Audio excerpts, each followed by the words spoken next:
Hello and good evening. Welcome to the Arizona Commission for the Deaf and the Hard of Hearing board meeting. Today's date is November 6th, 2025, and we will call the meeting to order at 4:34 p.m. Kyla, can you kick things off with a roll call? Of Thanks. course. Commissioner Cohen?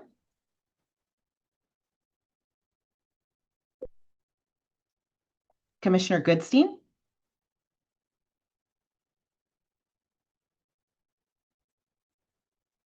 Commissioner Herron?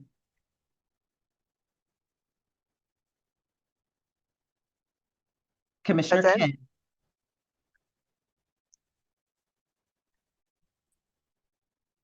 Commissioner Madsen?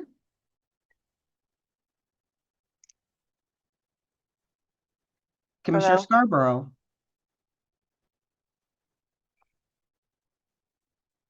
Hello. Commissioner Cinco? Here. Commissioner Swenson? Hello. And Commissioner Thompson? Here. ACDHH staff present. Nikki Sukup?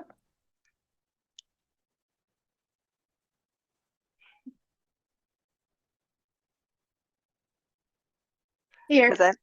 Carmen Green? Here. Lillian Gilmer? Here. Victoria Vaughn? Hello. Ricky Gonsowski? Hello. Myself, Kyla Dalton Nava. And then our AAG present is Elise Phelan. I'm here. Perfect. And I think that's it for everybody.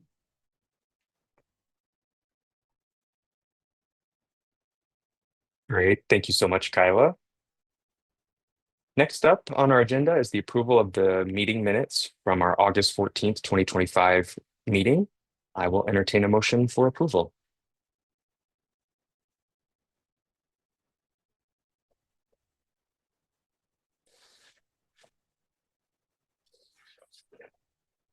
Commissioner Herron, I assume you move. I move that we approve the minutes as written. Do we have a second?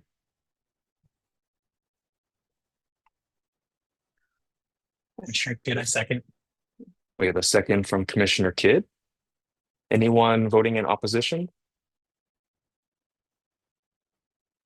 Or abstaining? Seeing none? Motion passes. Thank you. Next up on the agenda is the chair's report. As you can see, we have a packed agenda tonight. We really have a lot that we need to go through. I'm also really excited to talk about the executive director search.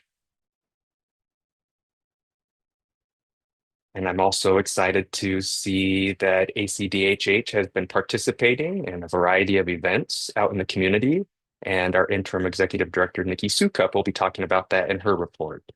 Just excited to see what ACDH is doing as they get out there. And I look forward to more at the Arizona Association of the Deaf conference in December. Hope everyone had a great summer. And I'm really excited to see all the board members here this evening. Feels like I haven't seen you in ages.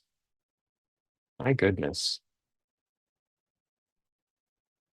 I'm looking forward to a productive conversation this evening. I will now turn it over to Interim Executive Director Nikki Sukup for the Interim Director Report. Nikki, the floor is all yours. Hello, thank you, Chair Stanko. Good evening, everybody. The Commission, Madam Chair, board members. I'm very excited to be with you all this evening. And we have been very busy for the past few months since the last time we met. First, before I move ahead, I wanted to recognize the service of Commissioner Melanie O'Rourke. She recently resigned from the board She has been serving ACDHH on the board since August 27th of 2020 until very recently. So that 5 years of service, I would like to recognize that commitment to the community that we have been serving. So thank you to Commissioner O'Rourke. And we are actively searching for a new hard of hearing representative for the board. So if you have anyone who is aware, if you are aware rather of anyone who would be appropriate, please let us know so we can get their application. We also recently did our strategic plan annual objectives for fiscal year 26.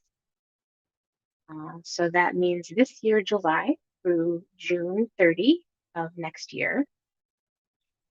So we have described in the strategic plan, and there's also a video for the community, which includes those objectives as well.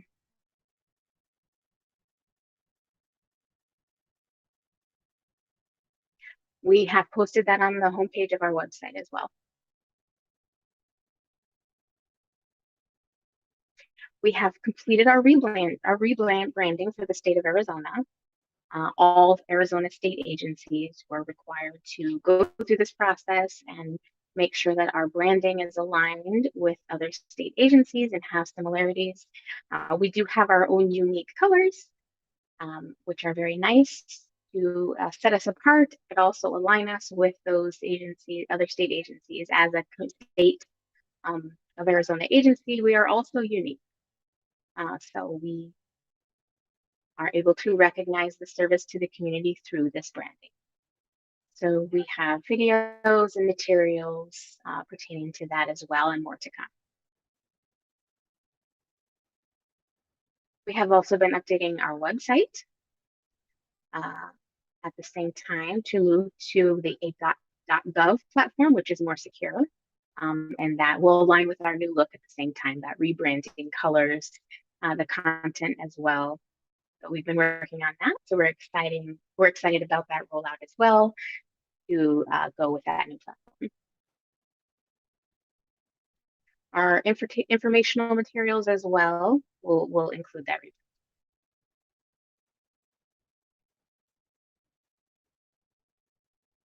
November, it is November rather, so we're now thinking about the next legislative session, which begins in January. And we have already spoken with various legislatures and folks who are relevant to the issues that we will be talking about this year. So we will share that as we identify solutions. For example, the communication fund for the deaf, the TFD, telecommunication fund for the deaf. It has really reduced because there is less use of landlines.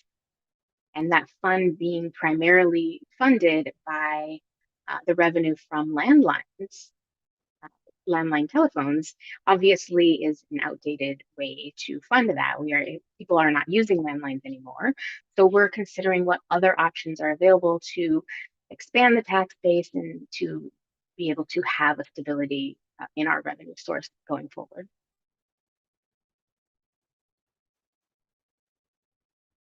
We are also starting to plan for Deaf, Hard of Hearing, and Deaf Blind Advocacy Day at the Capitol. We're looking at February, the first 2 weeks of February, probably a Thursday. We're not really sure. That's not confirmed, but we are starting to get the ball rolling on that. So that's an exciting thing to look forward to. It's a wonderful day to meet the legislators and really emphasize the needs of our communities. They can get hands-on experience with those folks. Another highlight, as Chair Cienko mentioned, we have been very busy providing trainings with various events, etc. And 2 of those I would like to highlight. We recently hosted Experience Our World event with the City of Phoenix. And it gave them the opportunity to do a little bit of role reversal. a simulation exercise where they were able to experience the barriers that our communities face, what a deaf person or a hard of hearing person or a deaf blind person might experience. So they were able to acquire some empathy from that real world experience. So it was a very successful event, and people had very positive things to say about that. So we're looking forward to more of that going forward. We also hosted something called the Community Consortium, which was a collection of various representatives from various communities, deaf, hard of hearing, and deaf blind, also the interpreters, families of deaf, etc. All of those various groups got together for a Zoom meeting to talk about issues and concerns and experiences in their community and how we can come together to find solutions that are mutually supportive and beneficial. So that was great. We had our second meeting in October, and in January, we will do the next. So we're looking forward to that ongoing sharing of resources and pulling people into that conversation. So hopefully there will be focus on legislative issues as well.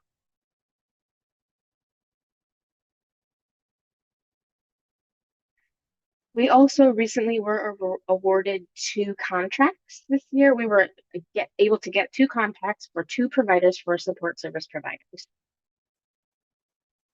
So it's nice to be able to provide that resources to the community and give them choice.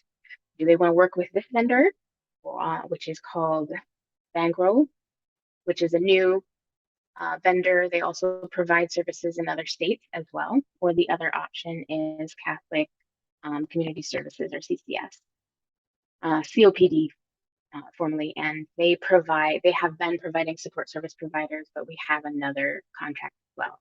So it's nice to have options now, and more information will be forthcoming to share with the community. We just recently started that process for the second.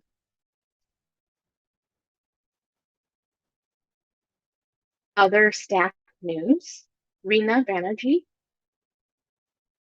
was appointed to serve on the Phoenix Police Chief of Police's Advisory Board, the Cross Disability Advisory Board.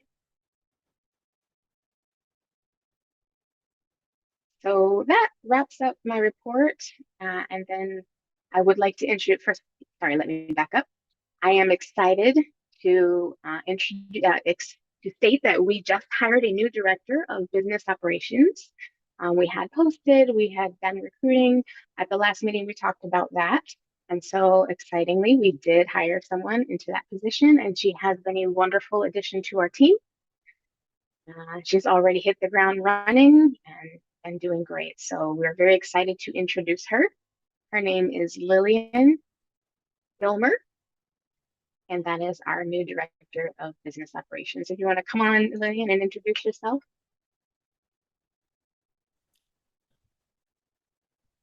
Thanks, Nikki, for the warm welcome. Again, my name is Lillian Gilmer. I am the new director of business operation.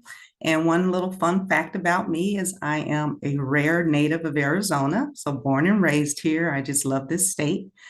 I'm also super proud to be a part of this commission, and it's only been 5 weeks in.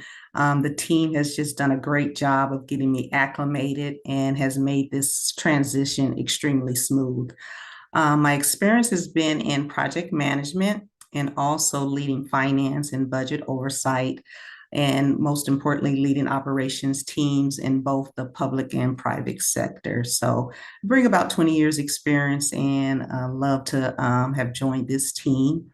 My key focus for the team is really around striving for operational excellence. So I want to, look and try to find ways that we can work more efficiently in how we do our business, and just being a good steward of how we use our funds. So in my role, I'll definitely be overseeing the following critical areas. So most importantly, finance and operations, which includes IT, payroll, accounts payable, accounts receivable, and procurement. In addition, I'll be working to ensure the responsible and efficient and ethical use of the agency's resources and funds. and then also working to build a more robust and efficient operational foundation possible. And then lastly, just working to build a stronger foundation that really ties back to the commission's goals and missions and our 5-year strategic plan. So again, thank you. Great to be a part of the team. 5 weeks in and I'm loving it. So looking forward to being on the board and, providing any expertise or experience that I have.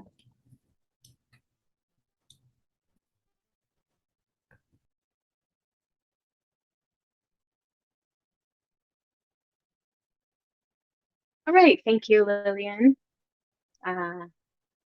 We are grateful to have you as part of our team and looking forward to how things go.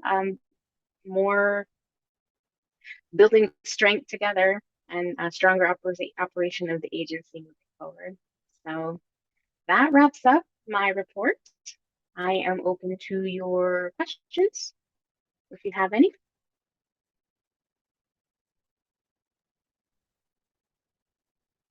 Thank you, Nikki. I will now open the floor to any commissioners. Do you have any questions for Nikki?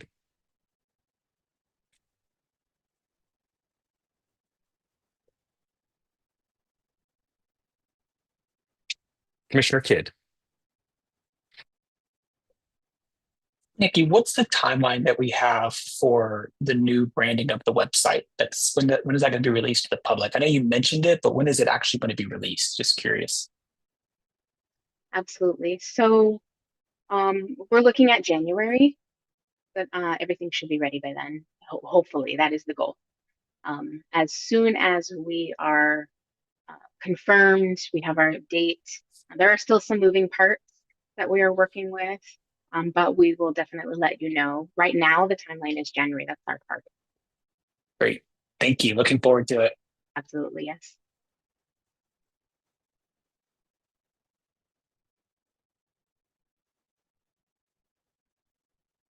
And Commissioner Goodstein.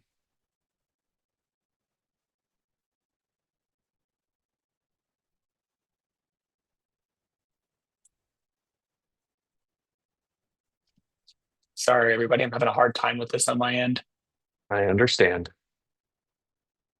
I do have a couple questions. I do appreciate your very nice report. I took a look at it, and there's that one section on there where you're talking about meeting with the cochlear implant experts, and I would like to know a little bit more about that, but I feel that the heavy agenda that we have tonight, maybe we'll save that for a later date, but just thought that was interesting.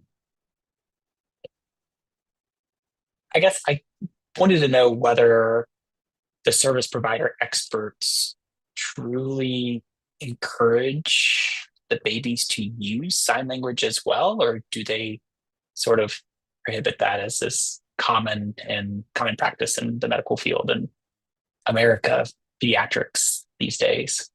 The American Pediatrics Association, I know they do approve the idea of encouraging children to learn sign language, hearing babies as well. If you can do that for hearing babies, why not deaf babies, right? So just a little bit more information about that, but we can talk more later. Thank you. Yeah, I'm happy to just share that information and discuss it. Okay. And Commissioner Scarborough. Hello. Yes, thank you for your detailed report as the interim executive director. Curious, I did review the draft we received. There was some information about income and expenditures. I'm curious about our revenue. That is not equivalent to our expenditures. We're actually $30,000 in the red. Do we have any context or additional information to help us understand that? I know sometimes our revenue and expenditures are just different and it happens so quickly. Money that we hope comes in, we're still waiting on that. So out of curiosity, just what is the situation with that at this present time? Yes, thank you for that question. I think that might be really, that was part of the interpreter licensure report. Was that where that information was included? Okay, yes. It is, yes. So we have a new financial report format before. It looks different than before. Hopefully it's more clear this time around. And I'm glad that it seems like it brought up a question because of that. So that's good. The commission has been paying the difference in cost. So in terms of licensure revenue, what we bring in is not equivalent to the expenditures on that. So we have staff, the staff working on it, the benefits, all of that cost pertaining versus the revenue. So licensure is not covered by licensure fees do not cover that cost. So the commission is funding that instead for the remainder of those costs. So that's what that deficit report was about. I'm not sure if that's helpful or. I think it might be more helpful if that information was a part of or if it was put in as part of the general fund information, so we could clearly see that that deficit was taken from the general fund.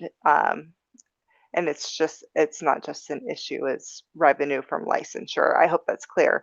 But thank you for that additional explanation and clarification. But it would be nice to see that placed as part of the larger budget information. I appreciate that feedback. I will take that back to the team.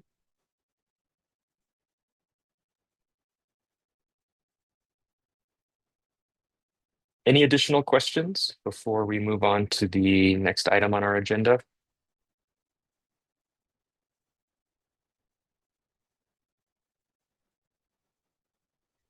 Okay, thank you so much. Thank you, Nikki.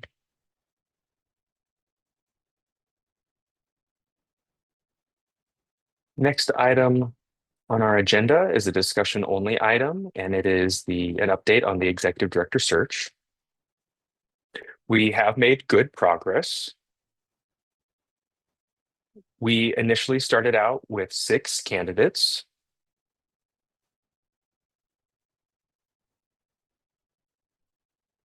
Two candidates withdrew their applications, which took us down to 4 individuals. The interviews were great.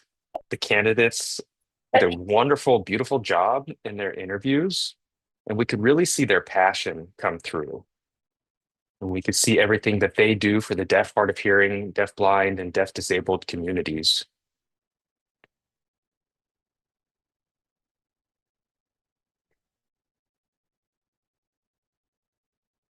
So as far as next steps, we will have a second round of interviews on December 3rd.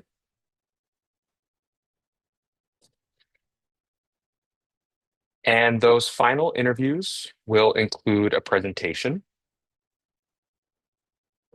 Prior to the board meeting on December 3rd, the board will meet in person to go through a training.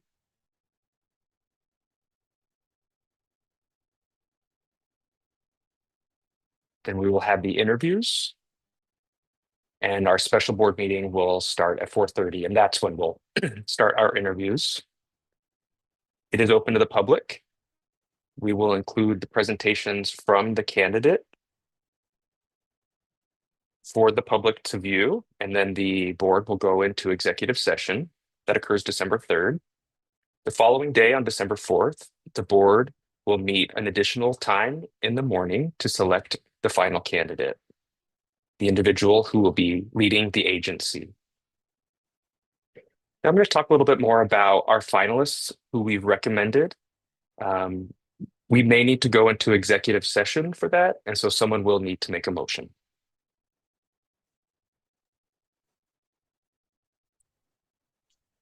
Commissioner Herron?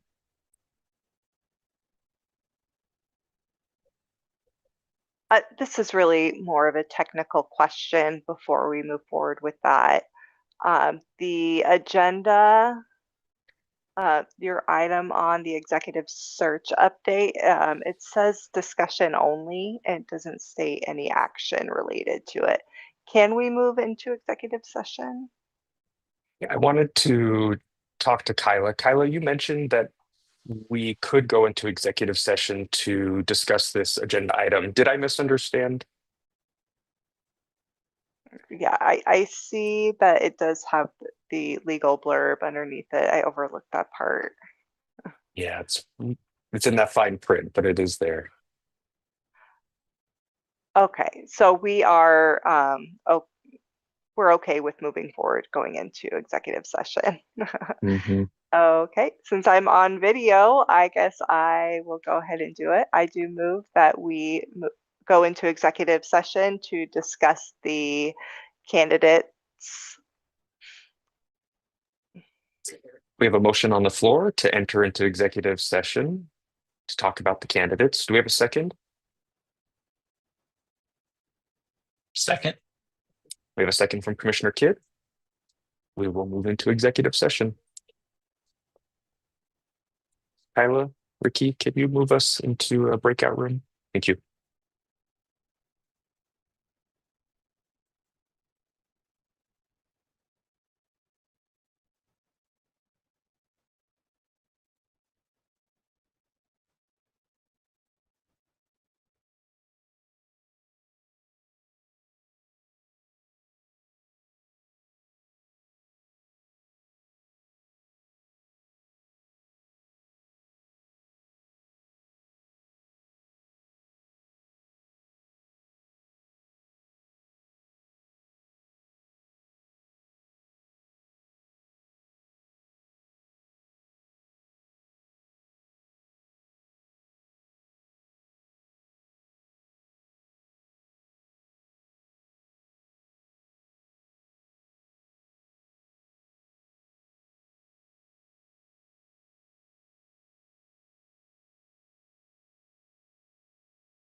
Okay.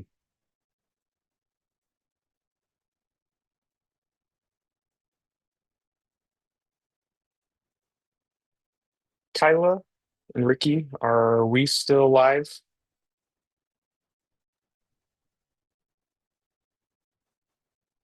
Yes, we may need to get our captioner back online if Ricky can reassign her. Okay. Thank Working you. on it. Yeah, take your time.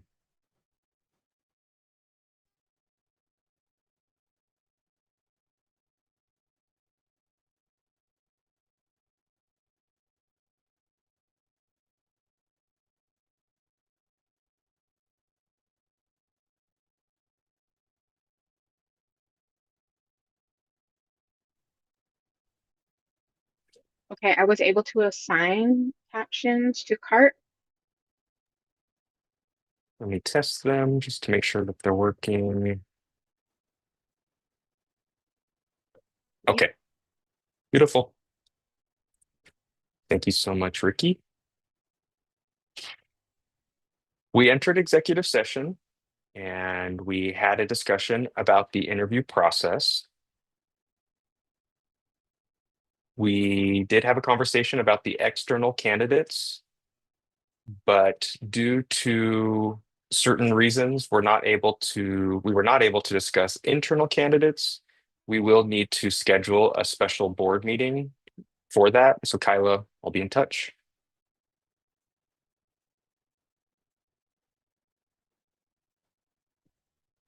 We will move on to the next item on our agenda.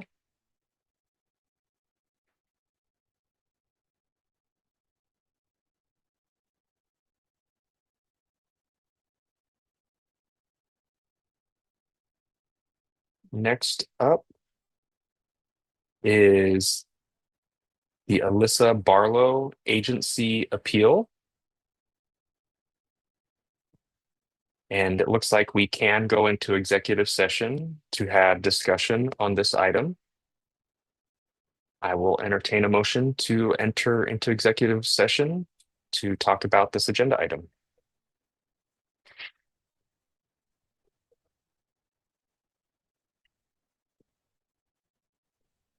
Yes, Elise?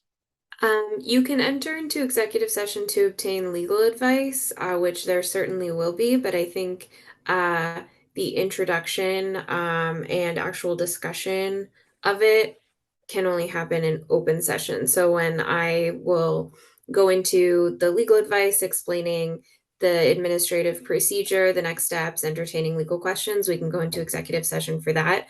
But general discussion will have to happen in open session because that's not what executive session, especially legal advice executive session is for. So any introduction about this from the licensing team or anything that won't involve advice or explanation from me should be an open session.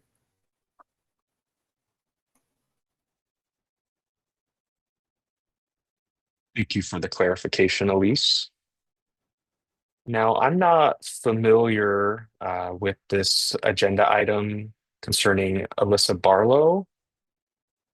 I believe it has something to do with interpreter licensure. Victoria, can you help me out here? Thank you. I'm going to go off camera just for a minute. Good evening.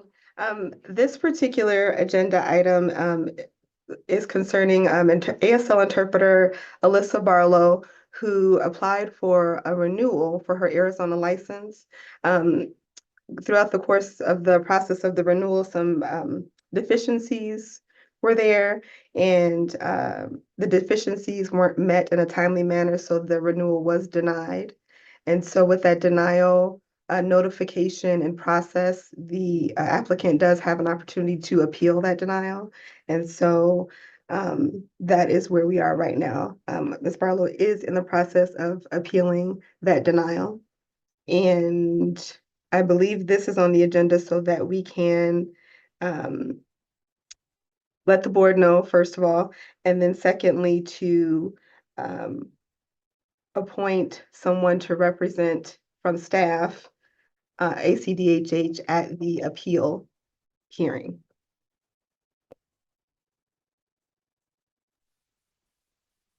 Thank you, Victoria. And so yes, Victoria is the licensing manager. I wanted to give her the opportunity to introduce that.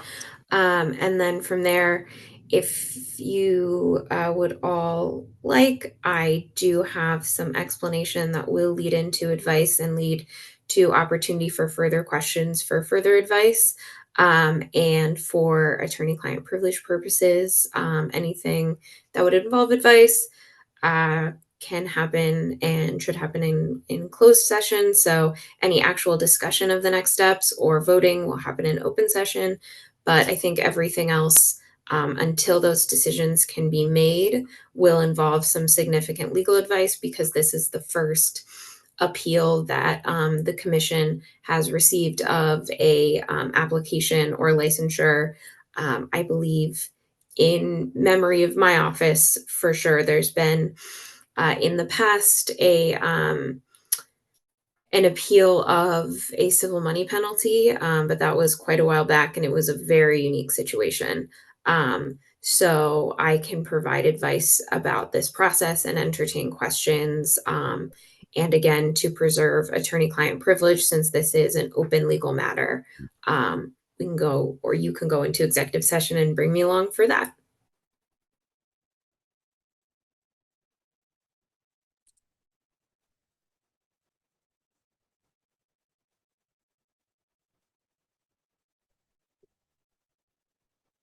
As it was mentioned, we can go into executive session to ask Elise for some legal advice. Go to Commissioner Herron.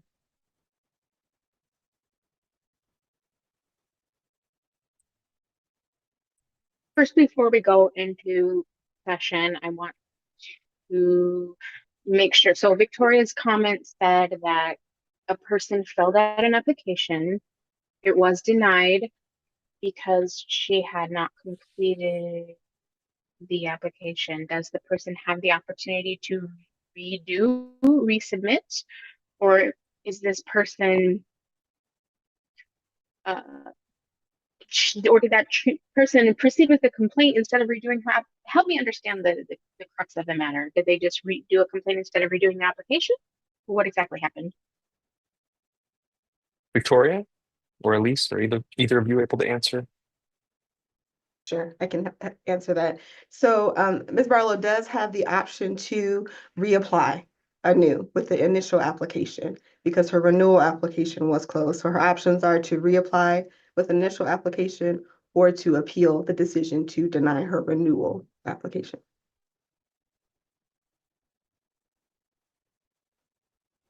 And just to clarify what that appeal is, she's not appealing for a new review of her application. She's appealing to the Office of Administrative Hearings for a legal procedure for a judge to review and decide whether the commission acted within the scope of its authority in doing this denial. So she has appealed to the Office of Administrative Hearings. So there is actually now an open legal case. This is not an appeal to reopen her application, because that's not an option.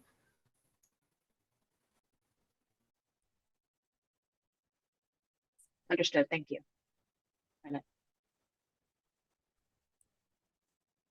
Commissioner Thank you. Scarborough, I do want to clarify as well. Wait. Let's give everyone a moment to turn their cameras off. Thank you, everyone. Yeah, Commissioner Scarborough. I just want to make the interpreters' jobs a little bit easier. For clarification, Ms. Barlow, that she did continue on the renewal process, and she already had a license. She requested the renewal, but that renewal was denied. The cost of the renewal is $50, if I'm correct. If it is denied and closed, she can reapply, yes, but the cost is higher. She would have to pay the additional cost. So I'm assuming that's why she filed an appeal.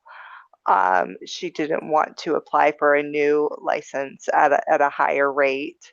she wanted to maintain the renewal cost. That is my assumption. Does that seem about right? Elise? So of course I cannot, speculate to somebody's mindset who's not here, but I can say that as to the process, she was afforded an informal settlement conference in order for us to gather, us as in the Attorney General's office and the licensing manager, to gather the full scope of information from her request. And however, since those are discussion settlements, that is not public record. So I can't discuss anything she shared with us there in open session. So that we would need to go into executive session for, where I can also lay out where that fits in the timeline of events that the administrative procedure is and what settlement will look like. And again, settlement information is not public record. So in order to protect, again, her rights as well as our attorney-client privilege, I can't share that in public. You're certainly welcome to discuss the reasons why you think she may have appealed, but she did appeal. So I'm here about next steps and about what she shared with us. But again, the things she shared are not public record.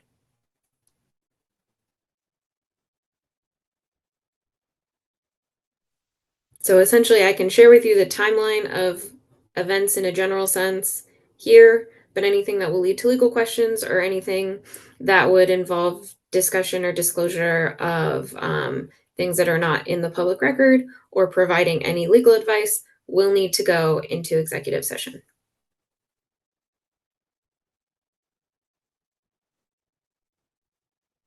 Thank you, Elise. We will start with Commissioner Herron, and then we'll go to Commissioner Goodstein. Commissioner Herron?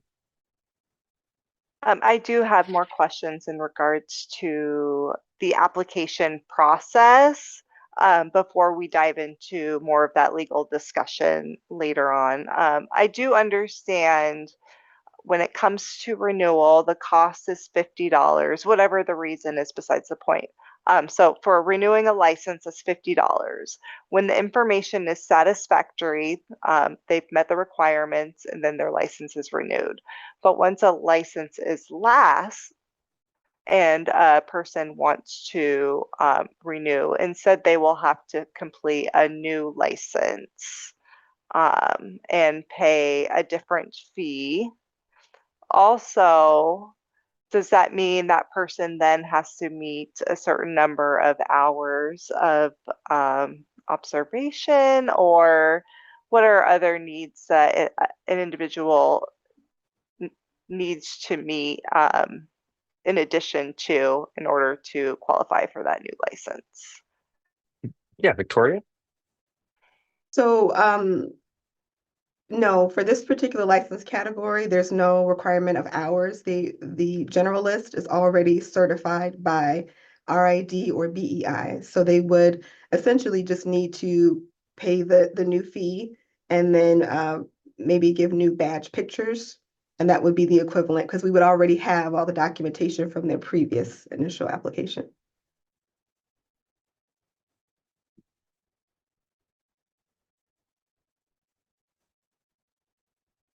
Okay, thank you for that. Thank you, Commissioner Herron. And Commissioner Goodstein. There you are. You're a Zoom pro now. You guys can see me okay, right? So just to clarify, making sure I'm understanding this correctly, Victoria mentioned for the renewal, the application was not complete. The process had been started, but it wasn't fully complete. And if that's the case, did the individual have the opportunity to be reminded that they needed to complete their application? There was a couple items that needed to be filled out, some blanks that were missing. Just wanted some clarification on that point.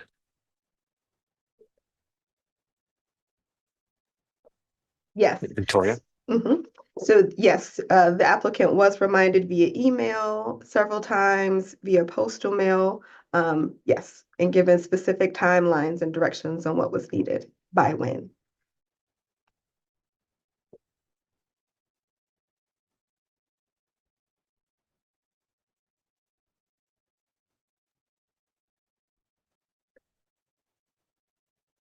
Thank you.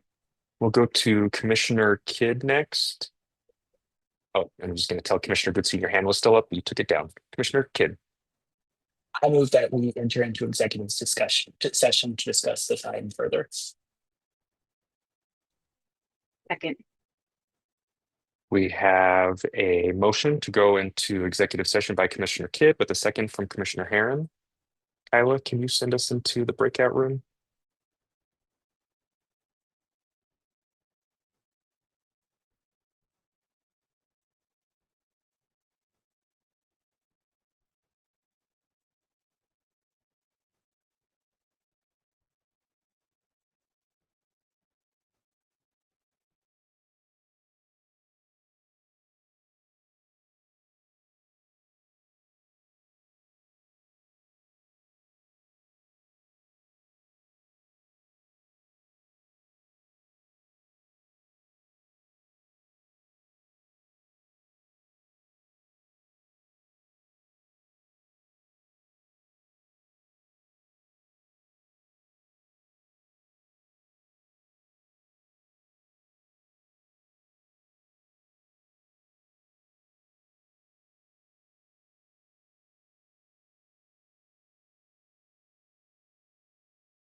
Ricky, we just want to check in and make sure that we're still live and checking that you also have our captioner assigned.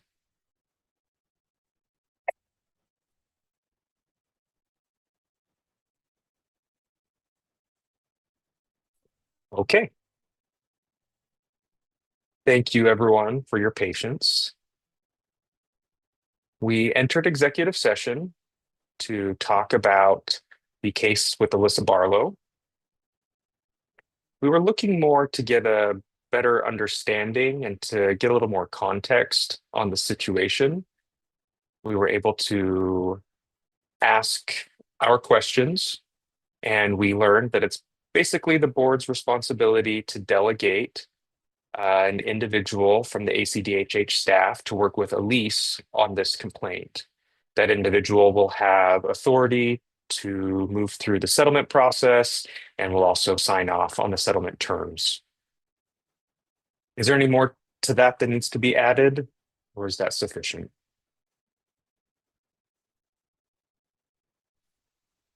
I think that's a good representation of what has taken place. Thank you, Commissioner.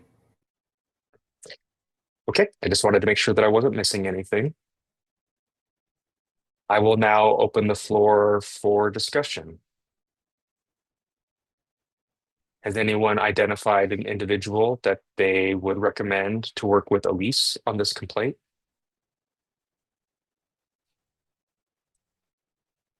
Commissioner Kidd? I believe it'd be appropriate for us to assign a higher authority. So I recommend that we assign Nikki Sokope to work on this matter with Ms. Barlow, with Elise.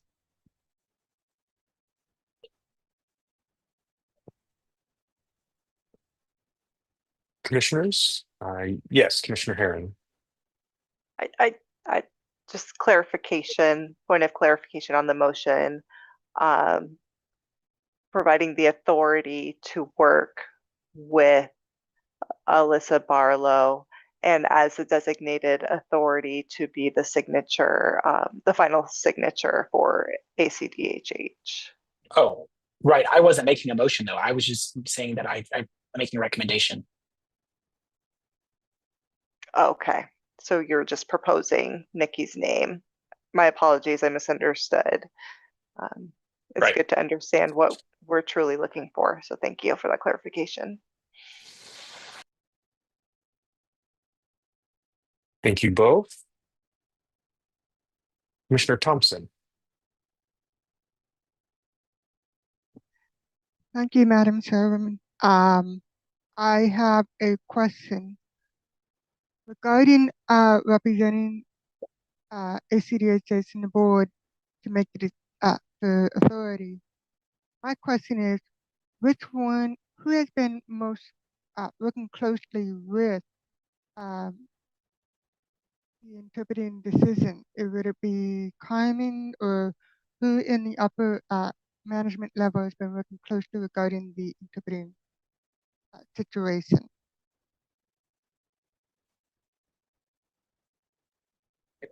That's a good question.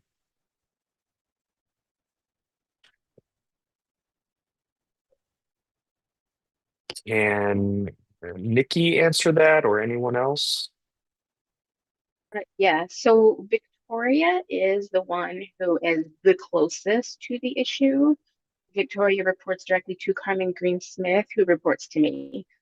So Carmen and Victoria do work more closely with the interpreting issues, yes. Thank you. Then I would recommend, if Carmen is willing to represent.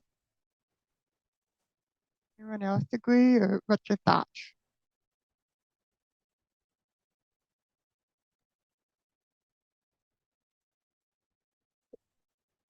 I think it would be a good idea to ask both of them, because their names were mentioned. I would like to ask both of them if they were comfortable taking on this responsibility. I think Virginia has a valid point. And I think Carmen Greensmith would be a better and more accurate candidate, yeah. Let's ask Carmen first if she feels comfortable with this, and then we can move on to a motion. Carmen, would you be willing to act on behalf of ACDHH to work with Elise? This is Carmen. Yes.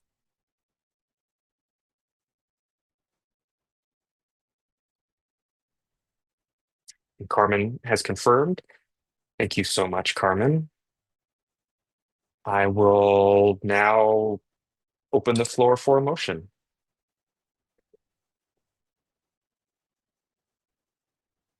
Commissioner Thompson. I motion that Carmen Smith work closely with Elise regarding this appeal.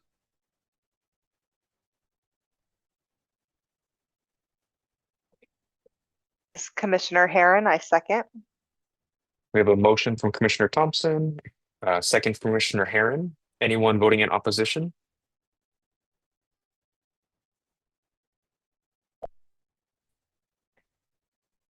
Seeing and hearing none. Also, no one is voting in abstention. Motion passes. Carmen, thank you so much for being willing to do this. We really appreciate you.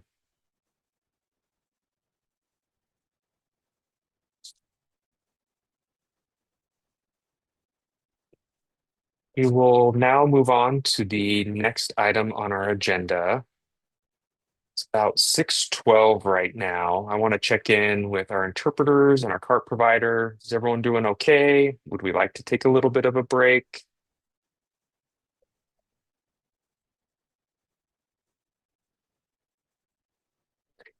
Why don't we go ahead and take a 10-minute break?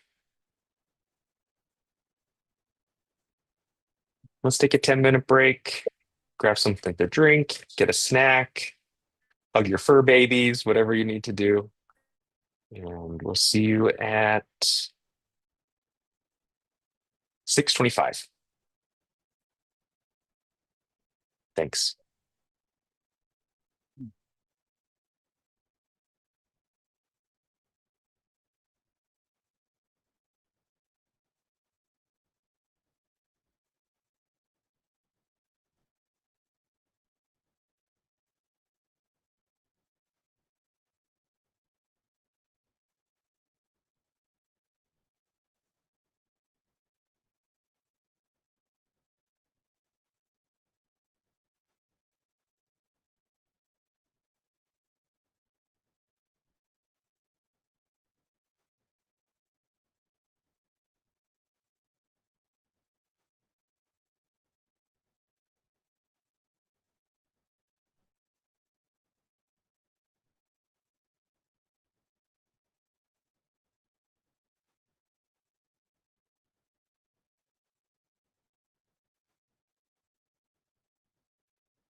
We'll wait just one more minute.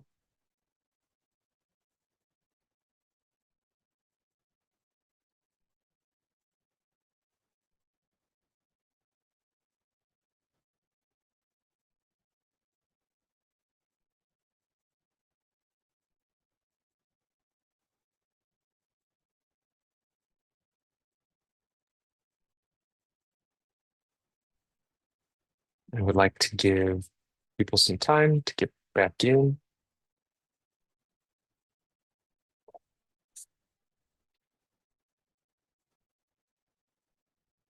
It is 6:25. I just want to make sure that we have everyone here. Kyla, can you do a roll call for us?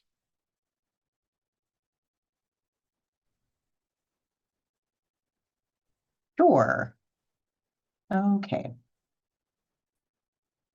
Commissioner Cohen?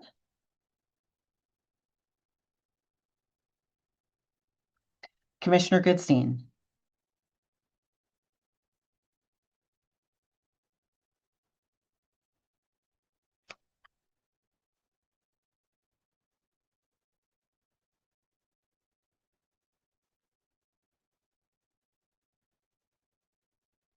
I see him still on the Zoom, but I'll come back to him.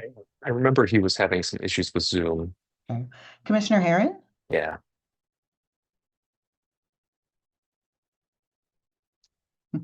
Commissioner Kidd?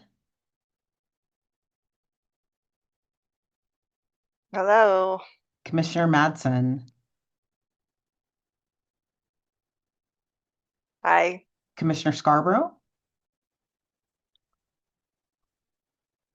Hello. Commissioner Cinco? Commissioner Here. Swenson? And Hello. last but not least, Commissioner Thompson?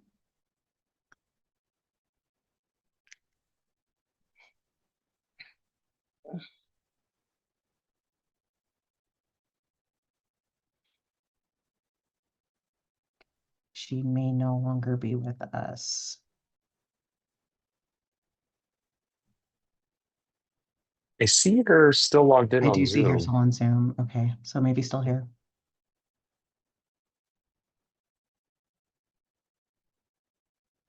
Did Commissioner Goodstein ever come on camera? He did not. Okay. Arby, we just want to make sure you're here. Can you turn your camera on?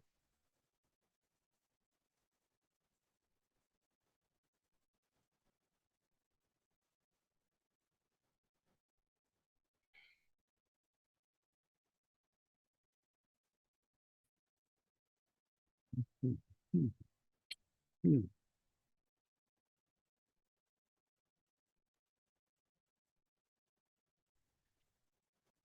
Okay, I guess we will move on with our agenda.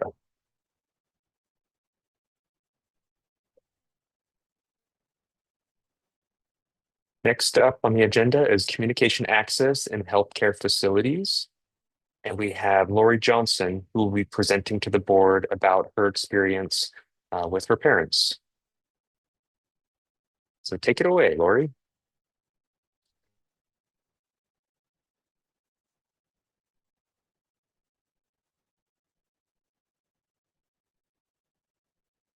Hi there. Hello, thank you for having me here. No problem. Thank you for your time. And while you're giving your presentation, I'm going to turn my camera off. All right, that's fine. Okay, so I'm going to go ahead and sign it. I'm going to turn off my volume for myself so that I don't have to listen to the interpreter. They're doing a great job. I just don't want to hear myself. So I'm going to turn off my volume. Give me just a minute.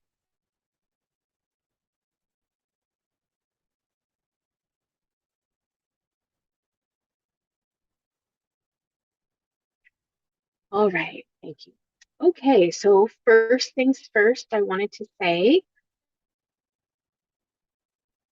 you all may have experienced that sort of facility called a skilled nursing facility.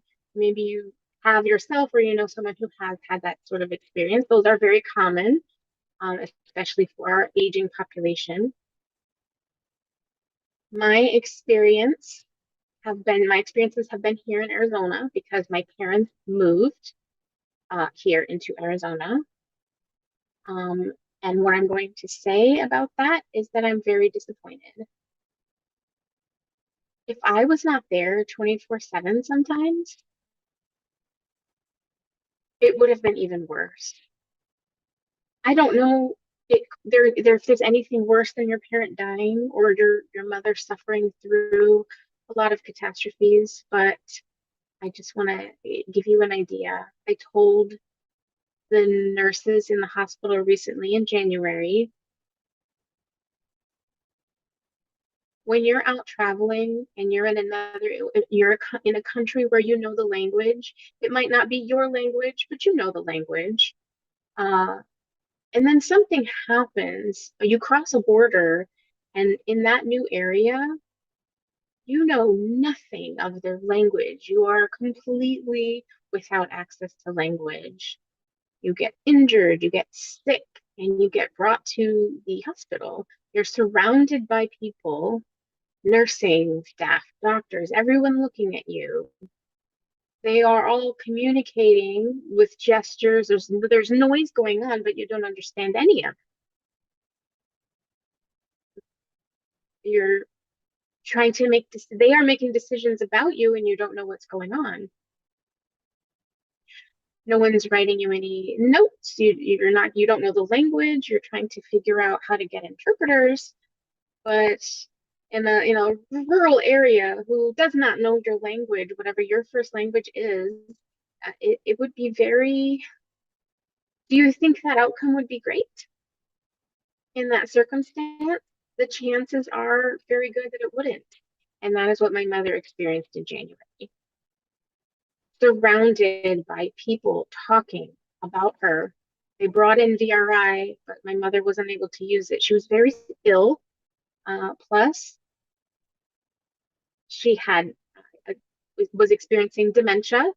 So there was not communication access. There was not understanding happening. So I'm going to start first with my father's story. When I told the nurse, you look like, to them, you might as well be speaking Russian. They started to get it. The hospital does really care, but I don't know that they get it. My father was in the hospital almost 4 years ago, almost to the day. He had a leg amputated, and I was there 24/7. He had interpreting 24/7, but do you think he had beautiful communication access? He was like, they were like, yay, Laura, you fought for him to have 24/7 interpreting access. That's great. But did I get full cooperation from the nursing staff? I think they tried. My dad was very friendly. He wanted to make people happy. He would say yes, he was satisfied, but did he really understand everything that was going on with his medical diagnoses? Did he understand what the words meant?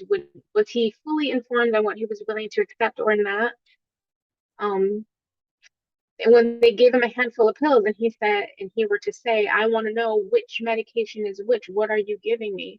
That is his right to do that, right? And I would say, spell it. My dad wants to know. And the nurse would say, I don't know how to spell it. Look at the screen, please. And then the interpreter would spell the word. And then dad would be able to say yes or no to a particular medication. After a while, it was accepted. Dad was there for his leg being amputated. Of course, that's going to lead to rehab. It's going to lead to PT, OT, all of these things that are going to happen after that. How many skilled nursing facilities are there in the Phoenix metropolitan area? Do we know? Does anyone have any guesses? I know. And why do I know that? Because all of them turned my father down. There are 80. The first week when we were ready for discharge, 18 said they would not take him.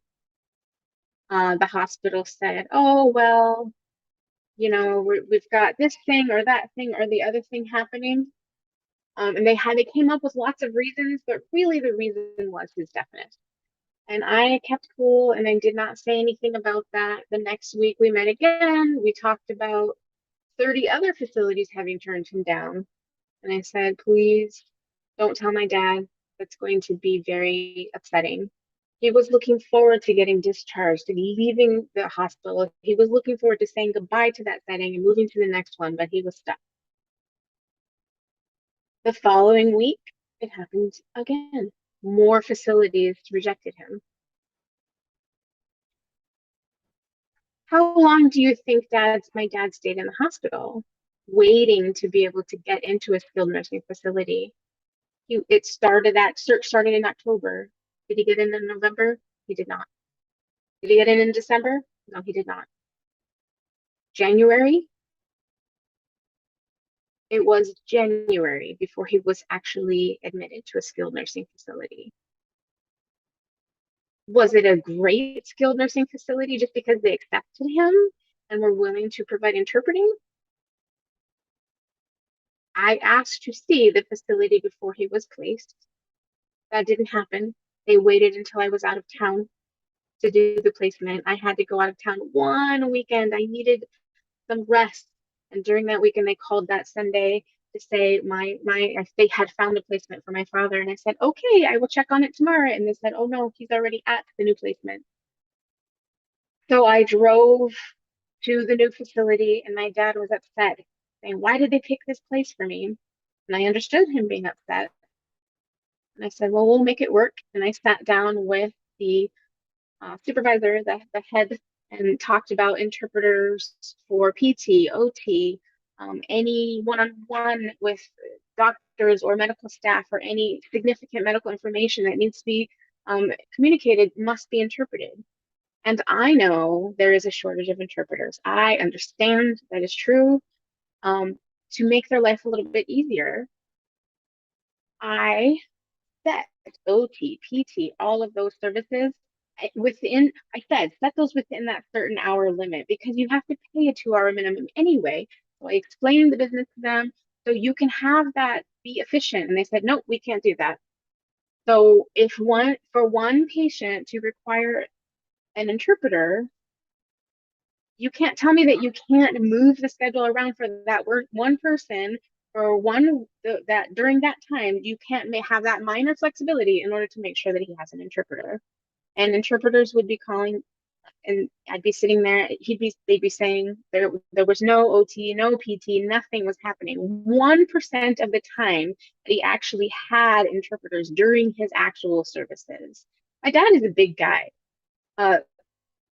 So he was not able to trust them. He was afraid that he was going to fall. He was very concerned, and so they called him non-compliant in his records. And when they labeled him that, Medicaid started saying, "Well, you're going to get removed from the skilled nursing facility if you won't comply." But is that my dad's fault that he's quote unquote non-compliant? No, it was lack of interpreting access. So who is responsible? It was very frustrating. Then we started private pay care because my dad could not go home. He was unable to go home. Would they provide interpreters for that? Here we go again. The answer was no. They refused to provide interpreters. We were already paying fees for that private care, for that monthly stay, all of that, and they still would not even consider hiring interpreters at all. Zero. No OT, PT, and none of his services came with interpreting services. The different placements that he was sent to, the different places that he was referred to or sent to, it ended up causing a decline. Depression. The care that he needed, he was not able to receive. He thought if he just went home, he could, heal on his own, but the situation physically makes that impossible. And that ended up him being sent back to the hospital, not with 24/7 interpreting services. The hospital provided interpreters occasionally. My dad went for an ultrasound of his heart, which is a minor procedure. It's not invasive at all. And there was no interpreter for that. He came back from that scheduled procedure, and he was not my father. And I asked him what was going on. I was trying to figure out what was going on, and nobody could tell me what was going on. They said, he's fine, everything's fine. I said, no, that's not, everything is not fine. This is not my father. And I found out 3 days later from the overnight nurse who loved my father, who had a good rapport with him and said the same thing, he's not the same, that he had been given fentanyl. I know if he knew what it was, I know that he would have refused that medication, and he was never the same after that. And then he passed away. If he had had interpreting services, would the result have been different?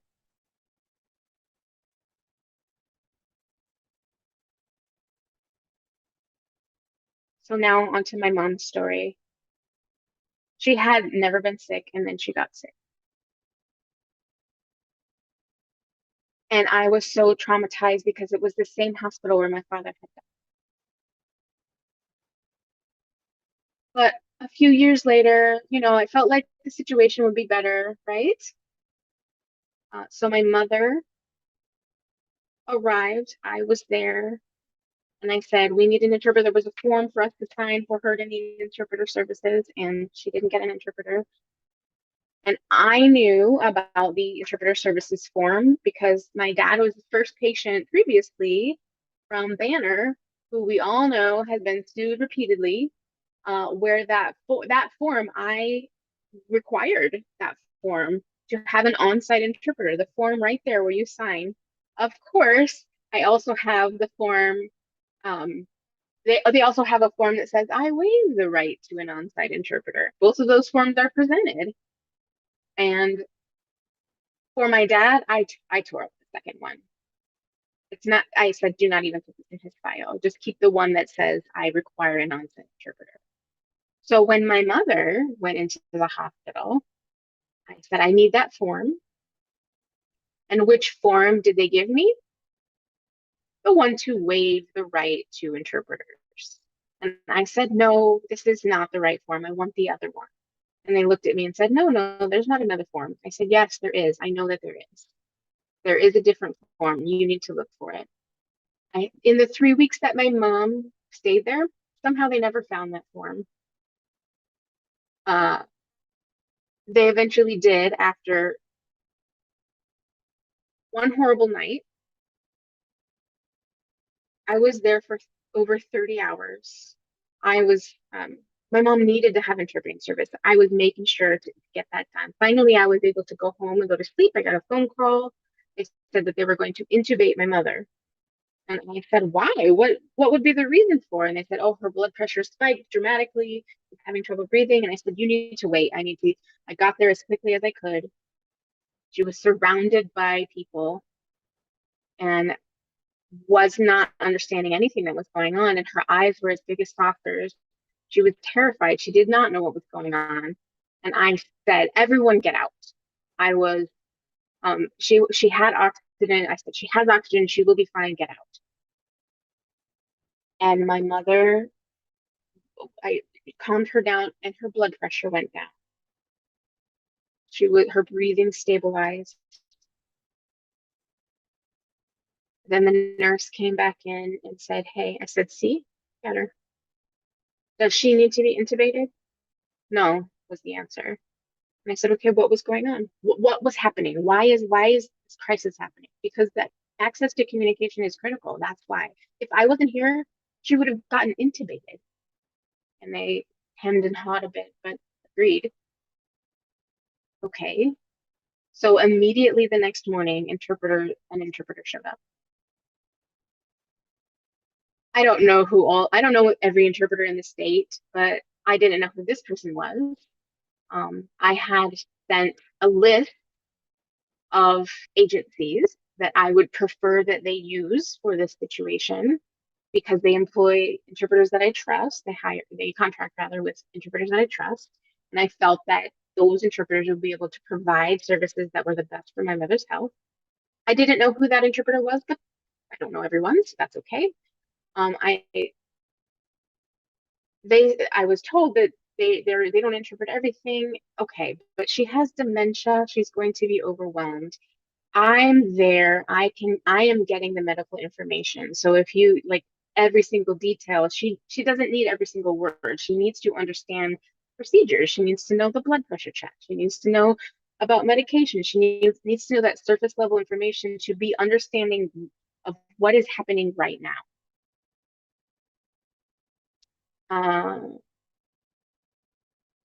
There were some mistakes in the work, but I understand that. I was able to accept.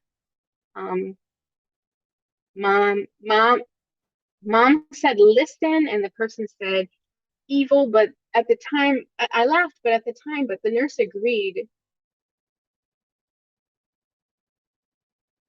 that my mom would say things sometimes. But I would go home at 11 o'clock at night and get phone calls, and they would say, Lori, you need to come.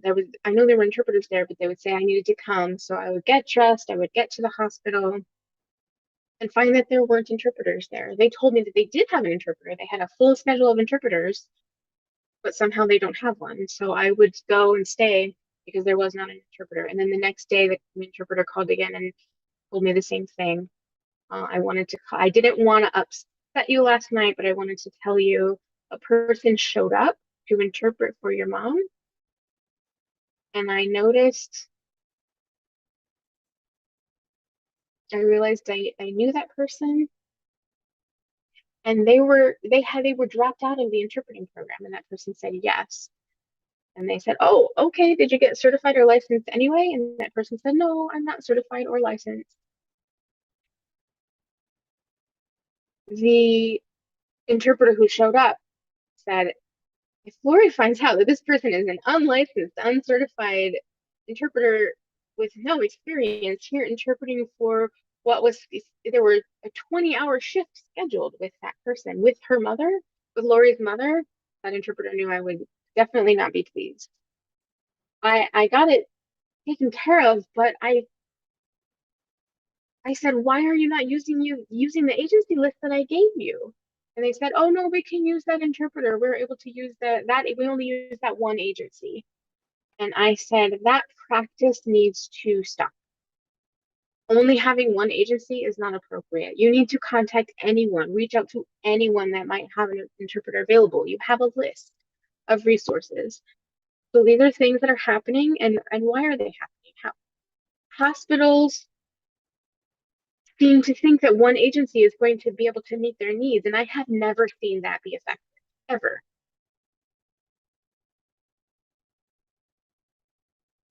Who is responsible to educate the hospitals on best practices or contracting with agencies?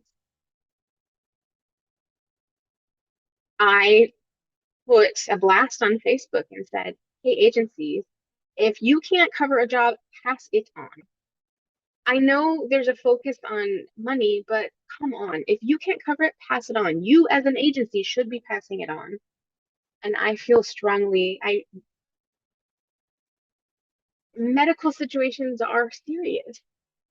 And maybe we could have some sort of like central registry or agency or something where skilled nursing facilities, hospitals, all of these medical facilities can reach out to get access, be guaranteed to find any interpreter who is available in some sort of coordinated effort, because medical care is critical.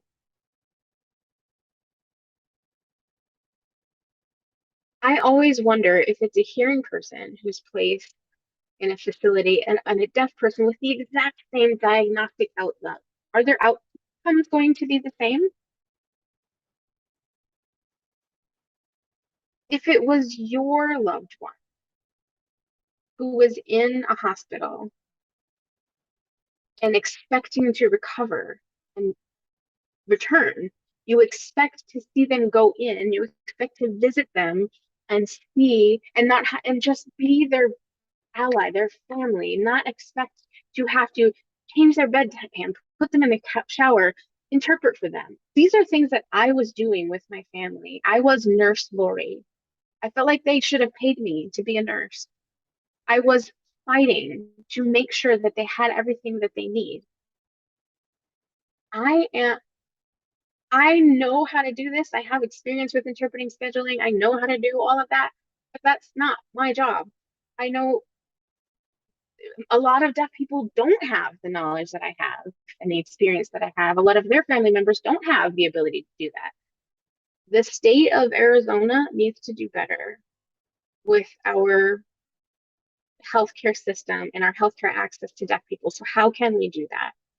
Arizona has medical schools. We have the U of A. I'm an ASU person, but fine, we have the U of A.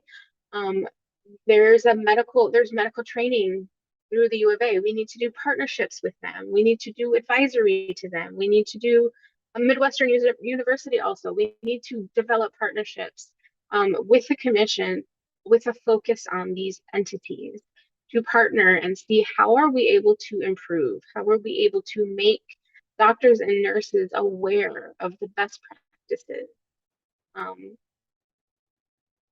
When they are working with a deaf patient, I get there and they're already talking away and no one is signing to this deaf patient.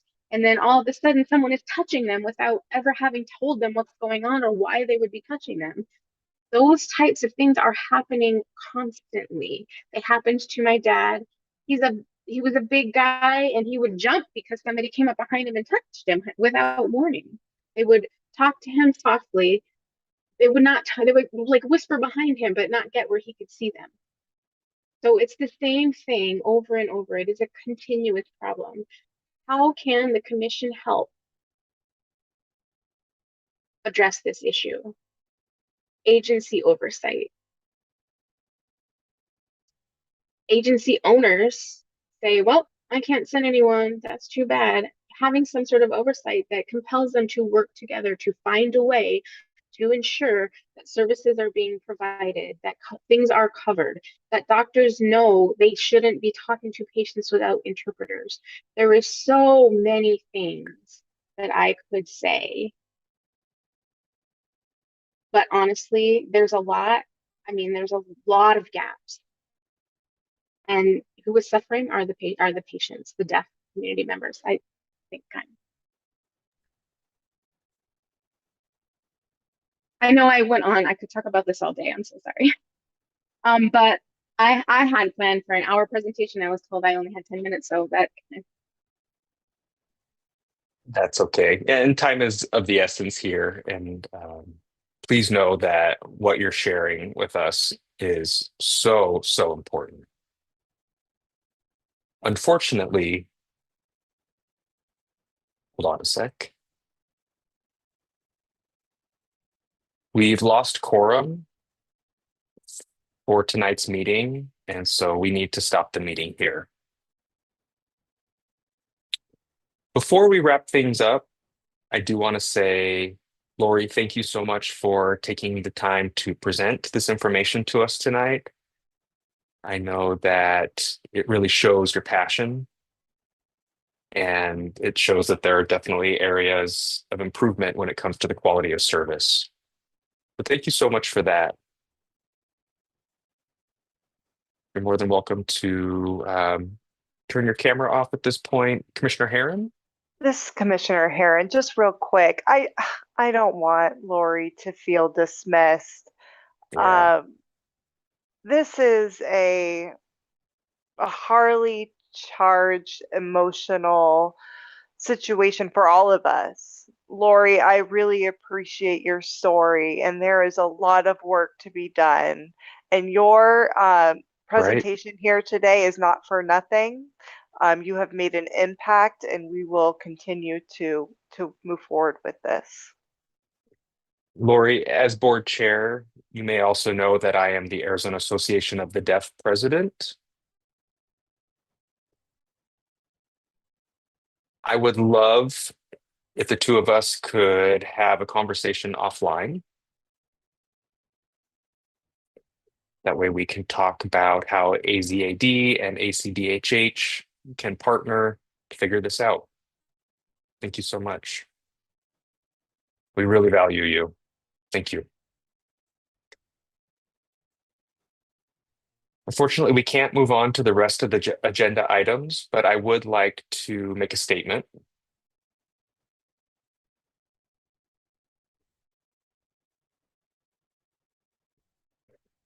We do have to end tonight's meeting because we had some individuals leave the meeting. With that being said, I have noticed that at each of our meetings, our agendas are getting heavier and heavier because our work is not getting done and we're not able to move on to new agenda items. When you commit to participate in the board meeting, we ask that you stay the duration of the scheduled time. The board meetings are scheduled in advance. And if you're unable to participate or if you need to log off early, it is your responsibility to inform me and Kyla in advance because of the logistics involved in getting interpreters and a cart provider. We, of course, want to make sure that communication access is available to everyone. I will now need to schedule a special meeting. I expect everyone's attendance because this is a very important appointment. Excuse me, you are appointed by the governor. This is a very important appointment. This is your civil duty. Please follow through with the commitment that you have to the people that you serve. We can't continue to just put agenda items off like this. So please be mindful of that. Because we no longer have quorum, I will not entertain or accept any further comments because at this point there is nothing further to discuss. And I will make a motion that we wrap and adjourn tonight's meeting. Harvey, unfortunately, we can't take comments. We don't have a quorum right now. And so there's no way to make comments or have resolution. So as chair, I just wanted to say that the meeting will end, but we can have a conversation offline. My understanding is that if we do not have quorum, we can still gather to discuss, but we just can't place any official action items under a vote without quorum, right? We can continue the discussion. And I mean, Lori's comments really it's a common experience. I've heard many stories such as hers, and I wonder what the role ACDHH can play in training and advising AZADA as well. I mean, it's important. I just Elise, with you being up, am I right that Robert's Rule of Order allow us to have discussions, but we can't place any items under vote because we don't have a quorum? The We meeting don't needs do Robert's to Rules end. of Order here. Yes. Yeah, we have a specific process. Yeah, so we've referenced Robert's Rules of Order in the past because I think there's some similarities and there's no quorum. The meeting has to end, open meeting laws. I'm sure there's much to discuss about these things, but the meeting has to stop now. These conversations, even these ones, we shouldn't be having. The meeting's over.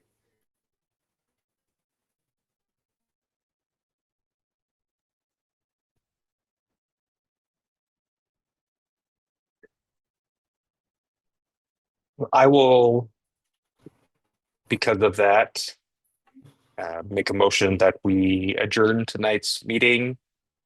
Harvey, you and I can have a conversation about the process because this is different than the Arizona Association of the Deaf and how they run their meetings using Robert's Rules of Order. So we can have a conversation about that to ensure a better understanding there.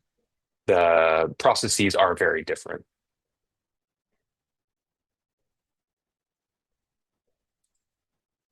Commissioner Kidd, I move that we adjourn this meeting. I'll take a second. Commissioner We Heron, have a second. We have a second from Commissioner Herron. If there's any opposition, we probably couldn't do anything anyway about that, so we will end tonight's meeting at 6:59. Kyla, I'll be in touch to schedule a special board meeting, and then Kyla will send out the poll to see when everyone's available. Thank you so much. Have a good evening.